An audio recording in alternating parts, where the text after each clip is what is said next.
TV ప్రేక్షకులకు విశ్వవాణి పరిచర్య పక్షంగా ప్రభు పేరిట ప్రత్యేకమైన వందనాలు ప్రేమపూర్వకంగా తెలియచేస్తూ ఉన్నాను.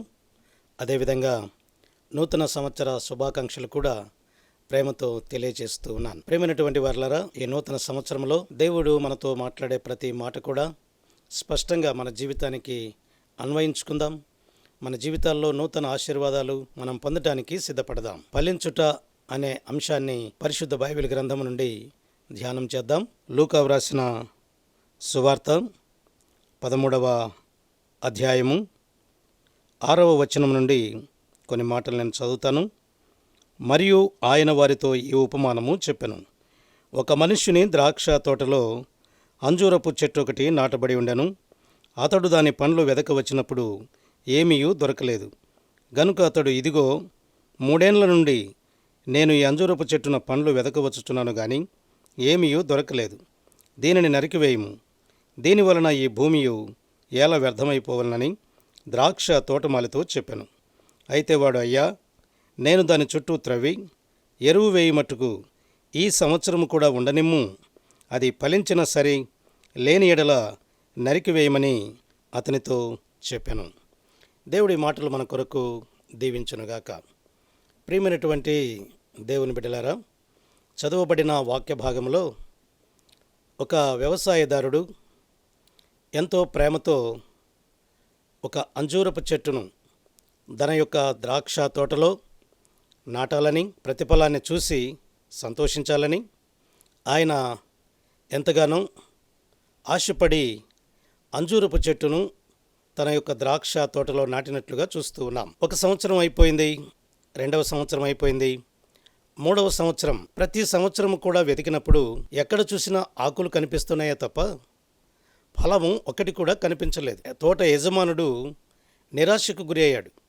అయ్యో, నేనెంతో ఆశపడి తెచ్చాను, నా యొక్క ద్రాక్ష తోటలో నాటుకున్నాను, దాని ద్వారా ఫలము ఫలిస్తే తిని రుచి చూడాలని ఆశపడుతున్నాను, నేను రుచి చూడడమే కాకుండా అనేకులకు ఆ రుచిని పంచాలని ఆశపడుతున్నానని చెప్పి ఆ యొక్క తోట యజమాని ఎంతగానో ఆశపడ్డాడు. ఆయన యొక్క ఆశ నిరాశ చేసినట్లుగా మనము దేవుని యొక్క వాక్యంలో చూస్తూ ఉన్నాం. తోట యజమానుడు అంటూ ఉన్నాడు తోటమాలితో, అయ్యా, ఎందుకు ఈ భూమి ఎలా వ్యర్థమైపోవాలి? మరి దాని ఎందుకు ఇంకా మన ద్రాక్ష తోటలో ఉండాలి? నరికివేయి. ఎందుకు దానికి ఎరువు ఎందుకు? దానికి కాపలాదారుడు ఎందుకు? నీరు ఎందుకు? ఇవన్నీ కూడా అనవసరం అని చెప్పి దాన్ని నరికివేయమని చెప్పాడు. కానీ ఆ చెట్టు యొక్క యోగక్షేమాలు చూసింది ఎవరు? తోటమాలి. చెట్టుకు నీరు పెట్టాడు, ఎరువు వేశాడు, కలుపు మొక్కల యొక్క ఆటంకం నుంచి తొలగించి కలుపు కూడా తీశాడు. ఎన్ని చేసినా సరే ఇంకా ఆ చెట్టు ఏమాత్రము ఫలించినట్లుగా కనిపించలేదు. అప్పుడు ఆయన అన్నాడు, దీన్ని నరికివేయి, ఎందుకు ఇది వ్యర్థంగాని అన్నాడు. పెంచినటువంటి తోటమాలికి దాని మీద ప్రేమ ఉంది. ఎందుకంటే పెంచిన చెట్టును దాన్ని నరికివేయాలి అంటే ఇష్టం ఉండదు. అందుకే ఆ యొక్క యజమానిని బ్రతిమలాడుతూ ఉన్నాడు, అయ్యా, ఈ 1 సంవత్సరం ఉంచు, నేను ఇంకా ఎక్కువ ఎరువేస్తాను, ఇంకా ఎక్కువ నీరు పెడతాను, ఇవన్నీ చేసి ఈ సంవత్సరమైన ఫలము ఫలించేటట్లుగా నేను చూస్తాను, అది నా బాధ్యత అని చెప్పి యజమానిని బ్రతిమలాడుకుంటూ ఉన్నాడు. చూసారా, 2023 సంవత్సరం వరకు మన జీవితాల్లో ఏ ఫలము కూడా ఫలించలేదు, ఏ ఫలము కూడా కనిపించలేదు ప్రభువారికి. కానీ 2024వ సంవత్సరమనే దయా కిరీటం, ఇంకొక నూతన సంవత్సరమనే దయా కిరీటం మన జీవితాలకు దేవుడు ప్రసాదించాడు. తోటమాలి యేసు ప్రభువారు రక్షకుడు. ఆయన సమస్త సృష్టిని కూడా మాటతో కలుగజేశాడు. మరి అంత మాత్రమే కాదు, ఆయన ఒక రక్షకుడిగా, పాప విమోచకుడిగా, పరలోక రాజ్య ప్రదాతగా ఈ లోకంలో అవతరించాడు. సమస్త మానవాళి యొక్క పాపం నుంచి విమోచించడానికి ఈ లోకంలో ఉద్భవించిన మహానుభావుడు. ఆయన నీ కొరకు, నా కొరకు ఒక తోటమాలిగా తగ్గించుకున్నాడు. ఒక పనివాడిగా, నీకు కాపలాదారుడుగా, నీకు ఆహారం ఇచ్చి పోషించే ఒక పోషకుడుగా నీ పట్ల ఇంత శ్రద్ధ కలిగి ఉన్నాడే, నా పట్ల ఇంత శ్రద్ధ కలిగి ఉన్నాడే. మనం ఏనాడైనా అయ్యో, నా కొరకు ఇంత ప్రయాసపడుతున్నాడు, కానీ ఆయన యొక్క తృప్తి కొరకు, ఆయన యొక్క ఆశ కొరకు ఒక్క ఫలమైనా ఫలించాలన్న ఆశ నీలో నాలో కలుగకపోతే ప్రయోజనం ఏమిటి? నిన్ను పెంచి పెద్ద చేసి నీకు ఉద్యోగాన్ని తెప్పించి పెళ్ళిళ్ళు చేసి నీ యొక్క యోగక్షేమాలు చూసిన తల్లి తండ్రిని నీవు చూడకపోతే ఆ తల్లిదండ్రి ఎంత బాధపడతారు, ఎంత వేదన చెందుతారు. అయ్యో, మా కష్టార్జితం అంతా వీళ్ళ చదువుకి ఖర్చు పెట్టామే, మా చెమటోర్చి కష్టపడినటువంటి సొమ్ముతో పిల్లల్ని చదివించామే, ఈరోజు మమ్మల్ని చూసేవారు లేరు, మమ్మల్ని పట్టించుకునేవారు లేరు, మా మీద దయ చూపేవారు లేరని ఆ తల్లిదండ్రులు ఎంత వేదన చెందుతారు. అలాగే యేసు ప్రభు వారి తోటమాలిగా ఉండి నీకు ఒక సంవత్సరం మరొక సంవత్సరం నీ జీవితాల్లో ఇన్ని సంవత్సరాలు ఇచ్చారే, ఎన్ని సంవత్సరాలు ఇచ్చినప్పటికీ నీకు ఇచ్చిన సంవత్సరాల్లో ఏదైనా ఆయన్ను తృప్తిపరిచే ఫలం ఫలించావా? ప్రేమ కానీ, సంతోషము కానీ, సమాధానము కానీ, ఈ యొక్క ఆత్మ ఫలములు ఏదైనా ఒక ఫలము ఫలించి ఆయనను తృప్తిపరిచే విధంగా నీ జీవితంలో జీవించావా? అప్పుడే ఈ సంవత్సరం అనే దయా కిరీటం ఇచ్చినందుకు ఆయన నీ జీవితాన్ని చూసి ఎంతగానో ఆనందిస్తాడు, ఎంతగానో సంతోషిస్తాడు. ఈ 2024 సంవత్సరాన్ని ఇచ్చాడు. కనీసం ఏ సంవత్సరమైనా ఆయనకిష్టమైన ఫలములు ఫలించి ఆయన తృప్తి చెంది ఆయన సంతోషించి ఆ సంతోషాన్ని ఇతరులతో పంచుకొని నేను ఆనందించే అవకాశాన్ని ఆయనకి ఇస్తావా? లేదా తోట యజమాని కోపానికి గురై నరికివేయబడతావా? అది పరీక్షించుకునే సమయం. నూతన సంవత్సరంలో నువ్వు ఫలిస్తావన్న ఆశతో ఈ ఒక్క సంవత్సరం కూడా ఉండనిమ్ము, ఈ ఒక్క సంవత్సరము కూడా ఉండనిమ్ము అని ఆ యజమాని దగ్గర బ్రతిమలాడుతున్నాడు. ఎప్పుడైనా నీవు ఆలోచన చేసావా? 3 ఏళ్ళు ఫలించక ఆ భూసారము వ్యర్థముగా అనుభవిస్తున్న చెట్టును నరికివేయమని ఆ యజమాని సంకల్పించాడే. మనం ఆలోచించాలి. పరిశుద్ధ బైబిల్ గ్రంథములో ఎంతోమంది వారి జీవితాల్లో సరైన ఫలములు ఫలించక ఎంతో నష్టపోయారు, దేవుని యొక్క ఉగ్రతకు గురి అయ్యారు. చూసారా?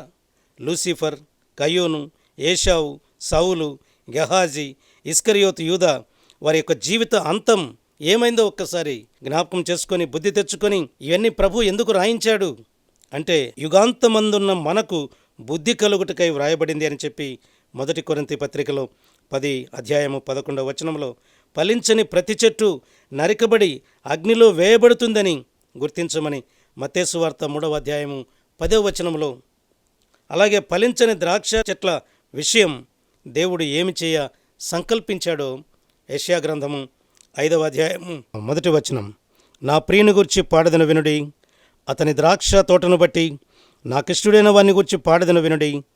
సత్తువ భూమి గల కొండ మీద నా ప్రియునికి ఒక ద్రాక్ష తోట ఉండెను.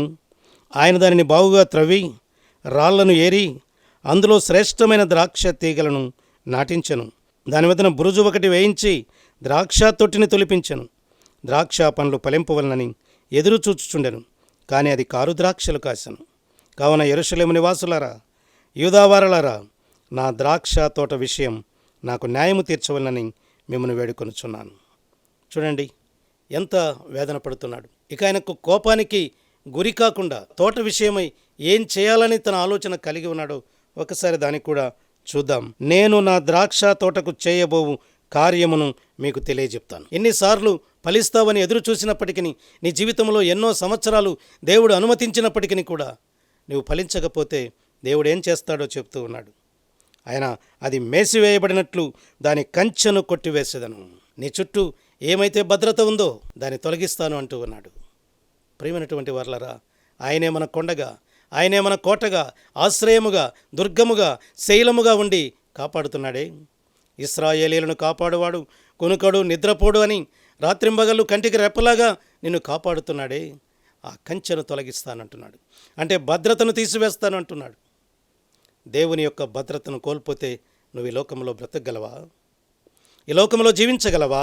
నాకు వేరుగా ఉండి మీరేమీ చేయలేరు అని చెప్పి ప్రభు చెప్పారు. ఇంకా ఏమంటున్నాడు?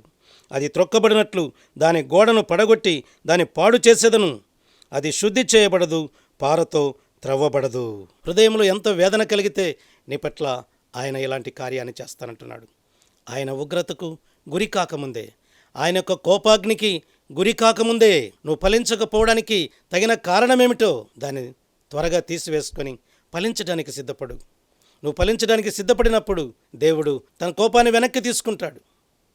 ఎందుకంటే ఆయన కోపము క్షణమాత్రం ఉండును, ఆయన దయ ఆయుష్కాలమంతా ఉండును అని చెప్పి దేవుని యొక్క వాక్యం తెలియజేస్తూ ఉంది. ఫలించకపోవడానికి ఏది అడ్డుగా ఉందో, ఏ ఆటంకం ఉందో, ఏ కొదువ ఉందో దాన్ని తీసివేసుకో. అతిక్రమములు దాచిపెట్టువాడు వర్ధిల్లడు, వాటిని ఒప్పుకొని విడిచిపెట్టువాడు కనికరము పొందును అని చెప్పి దేవుని యొక్క వాక్యం తెలియజేస్తుంది. చూడండి ఇంకా ఏమంటున్నాడు, అది శుద్ధి చేయబడదు, పారతో త్రవ్వబడదు, దానిలో గచ్చ పొదలను బలురక్కసి చెట్లను బలిసియుండును, దాని మీద వర్షింపవలదని మేఘములకు ఆజ్ఞ ఇచ్చేదను. ప్రేమైనటువంటి వారలారా, దేవుడు ఎంత బాధతో నీ గురించి నా గురించి చెప్తూ ఉన్నాడు. మనం సరిచేసుకుందాం. దేవుడిచ్చిన నూతన సంవత్సరాన్ని సద్వినియోగం చేసుకుందాం. ఈ సంవత్సరంలోనైనా ఒక ఫలము ఫలించి, ప్రభువా ఇదిగో ఇన్ని సంవత్సరాల నుంచి ఎదురు చూసిన ఫలం ఈ సంవత్సరంలో ఫలించాను ప్రభువా, నువ్వు స్వీకరించు ప్రభువా, నువ్వు స్వీకరించి ఆనందించి నన్ను దీవించి ఇంకా కొన్ని సంవత్సరాలు నా జీవితంలో దయచేయి ప్రభు అని చెప్పి నువ్వు ప్రభువుకు చెప్పుకోగలిగే పరిస్థితిని దేవుడు నీకు కల్పించాలని కోరుకో. దేవుని యొక్క వాక్యంలో ఇంకా అనేక సంవత్సరాలుగా మోసగాడుగా ఉన్నటువంటి యాకోబు దేవునితో రాత్రంతా పెనుగులాడి ఆయన నీవు నన్ను దీవిస్తే కానీ నిన్ను విడిచిపెట్టను ప్రభు అని చెప్పి ఇశ్రాయేలుగా మార్చబడ్డాడు. నీవు కూడా మార్చబడు. ఫలించని చెట్టుగా ఉన్న నీవు ఫలించే చెట్టుగా మార్చబడి నూతన సంవత్సరంలో యాకోబు మార్చబడ్డాడు, ఇశ్రాయేలుగా చేయబడ్డాడు. అలాగే ఒక లంచగొండిగా, ఒక ధనవంతుడిగా ఉన్నటువంటి జక్కయ్య యేసు ఎవరో చూడాలని వచ్చాడు, రక్షణ పొందాడు, యేసయ్యను తన ఇంటిలో చేర్చుకున్నాడు. తన జీవితమే మారిపోయింది. ఎప్పుడు పేదల దగ్గర నుంచి డబ్బు లాగడమే తప్ప ఇవ్వడము తెలియనటువంటి వ్యక్తి నాకున్న దానిలో సగము బీదలకు ఇస్తానంటున్నాడు. ఇంత మంచి మనసు రావడానికి కారణం యేసయ్య తన జీవితంలోనికి రావడం ద్వారా వచ్చింది. నీ జీవితంలోనికి కూడా వస్తే ఇదిగో ఇతను కూడా అబ్రహాము కుమారుడే, నేడు ఇంటికి రక్షణ వచ్చి ఉన్నదని జక్కయ్యతో మాట్లాడిన దేవుడు నీతో కూడా మాట్లాడతాడు, నీకు కూడా రక్షణ ప్రసాదిస్తాడు. అంత మాత్రమే కాదు, 5 భర్తలతో విసిగి వేసారి జీవితాన్ని జీవిస్తున్న సమరయ స్త్రీ బావి దగ్గరకు వచ్చినప్పుడు ప్రభు ఆమెతో మాట్లాడాడు. నీ పెనిమిటిని పిలుచుకునిరా, జీవజలం ఇస్తానని చెప్పాడు. పెనిమిటి అనగా నిన్ను ఏలుతున్నటువంటి నీ భర్తను పిలుచుకునిరా. నిన్ను ఏమైతే ఏలుతున్నాయో మనల్ని ఏలవలసింది మన ప్రభు ఏలికలో మనం ఉండాలి. మన ప్రభు మరి కాపరత్వంలో మనం ఉండాలి. అంతేకాని మనల్ని ఇంకొకరు ఏలుతూ ఉంటే నిన్ను పోషిస్తున్నదేమో దేవుడు, నిన్ను ఏలుతున్నదేమో మరొకడు. ప్రియమైనటువంటి వారలారా, నీ జీవితంలో నీకు మంచి ఉద్యోగాన్ని ఇచ్చింది దేవుడు, మంచి కుటుంబాన్ని ఇచ్చింది దేవుడు, మంచి సంసారాన్ని ఇచ్చింది దేవుడు, సమస్తాన్ని ఇచ్చింది దేవుడు. కానీ నిన్ను ఏలేవాడు మరొకడు వేలుతూ ఉన్నాడు. వాడే దుష్టుడు, వాడే సైతాను, వాడే రకరకాల మనస్తత్వాలు కలిగి నీ జీవితాన్ని ఏలుతూ ఉన్నాడు. ఆ ఏలుతున్నటువంటి భర్తను నా దగ్గరికి తీసుకునిరా, జీవజలాన్ని ఇస్తానంటున్నాడు. నిన్ను ఏలవలసింది నీ ప్రభు యొక్క ఏలికలో నువ్వు ఉండాలి. అంతేకాని ఇంకొకరు ఏలితే ప్రయోజనం లేదు. అలాగే సంఘాలను హింసిస్తూ చెదరగొడుతూ యేసును ద్వేషిస్తూ ఉన్నటువంటి సౌలును దమస్కు మార్గంలో దర్శించి గ్రుడ్డివానిగా చేసి మరలా కన్నులు తెరిచి తన శ్రేష్టమైన పరిచర్యలో గొప్ప సాధనముగా వాడుకున్నటువంటి దేవుడు నిన్ను వాడుకోడా? సౌలును మార్చిన దేవుడు నిన్ను మార్చలేడా? తప్పకుండా మారుస్తాడు. ఈ 2024వ సంవత్సరంలో ఇలాంటి గొప్ప కార్యాలు నీ జీవితంలో కూడా నా జీవితంలో జరగాలని కోరుకుందాం. ఆ నూతన ఫలములు ఫలించుట ద్వారా ప్రభువు చూసి ఆనందించి ఆయన నిన్ను మెచ్చుకునే విధంగా, అయ్యో నా ద్రాక్ష తోటలో నాటుకున్నందుకు నాకు ప్రతిఫలం లభించింది అని ఆయన ఆశపడే విధంగా, సంతోషించే విధంగా నీవు నేను జీవిద్దాం. ఈ నూతన సంవత్సరంలో మన నూతన జీవితాన్ని ప్రభువుకు అంకితం చేద్దాం, ప్రభువుకు త్యాగం చేద్దాం. ఇంతవరకు గతించిన 2023వ సంవత్సరం వరకు నువ్వు ప్రార్థన చేయలేకపోయావేమో, కనీసం ఒక్కరికైనా నీ సాక్ష్యాన్ని ప్రకటించలేకపోయావేమో, ఒక్క గ్రామానికిలా వెళ్ళి సువార్త ప్రకటించలేకపోయావేమో, ఒక్క మిషనరీని కూడా పోషించలేకపోయావేమో. కానీ ఈ నూతన సంవత్సరంలో ప్రభువా ఇదిగో నేను ప్రతిరోజు వాక్యాన్ని చదువుతాను ప్రభువా, ప్రతిరోజు ప్రార్థన చేస్తాను నాయనా, ప్రతిరోజు సాక్ష్యాన్ని చెప్తాను ప్రభువా, ప్రతిరోజు నీ సువార్తను ప్రకటిస్తానయ్యా. నీవు నాకు ఇచ్చిన దానిలో నుంచి, కష్టార్జితంలో నుంచి కొంతైనా త్యాగం చేసి ఒక సేవకుని పోషిస్తాను ప్రభువా. నీ రాజ్య విస్తరణలో నేను కూడా పాలిభాగస్తునవుతానయ్యా. ఎన్నో సంవత్సరాలు వృధాగా నీవిచ్చిన డబ్బును ఖర్చు చేశానయ్యా. నీ కొరకు ఇవ్వలేకపోయాను, నీ కొరకు త్యాగం చేయలేకపోయాను. ఈ నూతన సంవత్సరంలో నేను నీకు ఇస్తాను, నా హృదయాన్ని నీకు ఇస్తాను, నాకున్న సమస్తము నీకు ఇస్తాను, నా కష్టార్జితంలో కొంత సొమ్ము నీకు ఇచ్చి నీ పరిచర్యలో పాలిభాగస్తునవుతాను. ఈ నూతన సంవత్సరంలో నీవు కోరుకున్న ఫలాన్ని ఫలించి నిన్ను తృప్తిపరుస్తానయ్యా యేసయ్యా అని మనం చెప్తే ప్రభు ఆనందిస్తాడు. లేదా నరికివేయమని తోటమాలికి ఆజ్ఞయిస్తాడు. కానీ తోటమాలి ప్రేమ చూసావా? ఎన్ని సంవత్సరాలు నీ జీవితంలో ఇస్తూ ఉన్నాడు. అయితే ఎన్ని సంవత్సరాలు వృధాగా గడిపివేశావు. ఈ నూతన సంవత్సరంలో ఈ ఒక్క సంవత్సరము కూడా ఉండనేమో అని నీ జీవితంలో ఒక సంవత్సరమనే గ్రేస్ పీరియడ్ని ఇచ్చాడే. దాన్ని సద్వినియోగం చేసుకొని ప్రభువుకు ఇష్టకరంగా జీవిద్దాం, ప్రభువు మహిమపరిచే విధంగా జీవిద్దాం. అట్టి కృప పరిశుద్ధాత్మదేవుడు మనకు దయచేయునుగాక. ప్రార్థన చేసుకుందాం. ప్రేమగల తండ్రి, పరిశుద్ధుడా, నీకు వందనాలు చెల్లిస్తున్నాం. ప్రభు, ఈ నూతన సంవత్సరం మీద కిరీటం మా జీవితాలకు మీరు ప్రసాదించారు నాయనా. గతించిన కాలంలో మీకు అయిష్టంగా జీవించాం. మీ వాక్యాన్ని చదవలేకపోయాం, మీ సన్నిధిలో ప్రార్థన చేయలేకపోయాం, మీ పరిచర్యకు ఇవ్వలేకపోయాం. కొన్ని ఆత్మల రక్షణ కొరకై మా వంతు బాధ్యతను మేము నిర్వర్తించలేకపోయాం, మా కర్తవ్యాన్ని మేము నిర్వర్తించలేకపోయాం. అందుకే మా జీవితాల్లో ఎంతో నష్టపోయాం. కష్టార్జితంతో వచ్చిన సొమ్మంతా నాయన తండ్రి ఇష్టానుసారంగా అయిపోయింది నాయన. నీ సేవకు ఇవ్వాలనుకున్న సమయానికి మా చేతిలో చిల్లిగవ్వ కూడా లేకుండా ఉంది ప్రభువా. కాబట్టి ఈ నూతన సంవత్సరంలో ఇదిగో నేను ఇస్తానయ్యా, ఒక సేవకుని నేను పంపిస్తానయ్యా. నా కుటుంబ పక్షంగా, నా సంఘ పక్షంగా, నా వ్యక్తిగతంగా ఈ పరిచర్యలో పాలిభాగస్తున్నాను. నా కుటుంబాన్ని దీవించునైనా, నా కుటుంబాన్ని ఆశీర్వదించు ప్రభువా. నరికి వేయబడే జాబితాలో నా పేరు ఉండవద్దునైనా, ఫలించే జాబితాలో నా పేరును ఉంచండి. మీకే హృదయపూర్వక వందనాలు చెల్లిస్తూ మా ప్రభువైన యేసుక్రీస్తు వారి ద్వారా అడిగి వేడుకుంటున్నాము తండ్రి, ఆమేన్.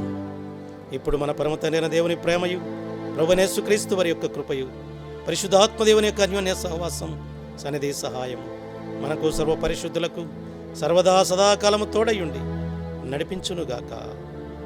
ఆమేన్.